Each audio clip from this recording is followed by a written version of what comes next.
In today's tutorial, I'm going to show you guys how to keep the Apple Music video playback on top of other windows on the Apple Music app. So this should hopefully be a pretty straightforward process, guys. And without further ado, let's go ahead and jump straight into it.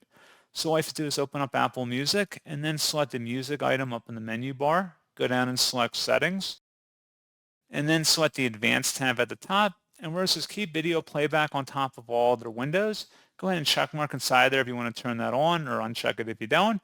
Select OK to confirm, and that's all you have to do. So pretty straightforward process, guys, and as always, thank you for watching. I do hope that was able to help you out, and I do look forward to catching you all in the next tutorial. Goodbye.